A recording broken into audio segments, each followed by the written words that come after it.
कांग्रेस के बीच बन गई बात। दोनों पार्टियों के बीच गठबंधन तय हो चुका है। कांग्रेस 17 सीटों पर चुनाव लड़ने के लिए तैयार है। बताया जा रहा है कि गठबंधन में अहम भूमिका प्रियंका गांधी और अखिलेश यादव की रही। कांग्रेस की भारत जोड़ो न्याय यात्रा के दौरान राहुल गांधी की सुरक्षा में चूक का मामला आया सामने। दरअसल न्याय यात्रा में ड्रोन पहुंचने से हड़कंप मच गया। सुरक्षा दस्ते ने ड्रोन और युवक को पकड़कर पुलिस को सौंप दिया है। कांग्रेस पर आयकर विभाग की कार्रवाई। विभाग ने खातों से बकाया कर के मद में जब्त किए 65 करोड़, जिस पर शिकायत में कांग्रेस ने कहा कि आयकर विभाग ने पीठ के समक्ष होने वाली सुनवाई के नतीजे का इंतजार किए बिना ही बैंकों के पास पड़ी शेष राशि से पैसे रिकवर कर लिए हैं। केंद्र सरकार के प्रस्ताव को मानने से इनकार के बाद किसान आज दिल्ली कूच पर आमादा हैं। इसके लिए शंभू बॉर्डर पर हाइड्रोलिक क्रेन, जेसीबी और बुलेट प्रूफ पॉकलैंड जैसी भारी मशीनें लाई गई हैं। कहा जा रहा है कि किसान जल्द कर सकते हैं दिल्ली कूच। मामले को गंभीर होता देख बढ़ाई गई सुरक्षा व्यवस्था।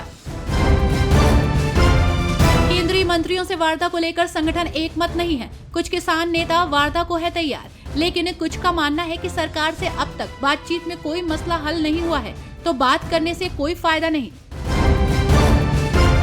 प्रधानमंत्री नरेंद्र मोदी और ग्रीस के प्रधानमंत्री के बीच आज दिल्ली में प्रतिनिधिमंडल स्तर की वार्ता हुई। इस दौरान पीएम मोदी ने प्रेस वार्ता में ग्रीक पीएम और उनके प्रतिनिधिमंडल का स्वागत किया। साथ ही उन्होंने कहा कि 16 वर्षों के बाद किसी ग्रीक प्रधानमंत्री का भारत आना एक ऐतिहासिक उत्सव है।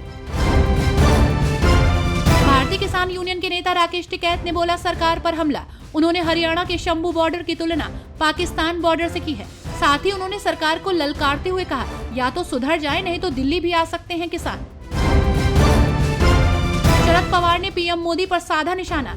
शरद पवार ने प्रधानमंत्री नरेंद्र मोदी पर संसद से अनुपस्थित रहने का आरोप लगाया है। उन्होंने कहा कि राज्यसभा में जब आम लोगों के मुद्दों पर चर्चा होती है और नीतिगत निर्णय लिए जाते हैं तो वे सिर्फ 20 मिनट के लिए आते हैं। साथ ही उन्होंने पीएम मोदी की संसद के प्रति श्रद्धा को नाटक करार दिया।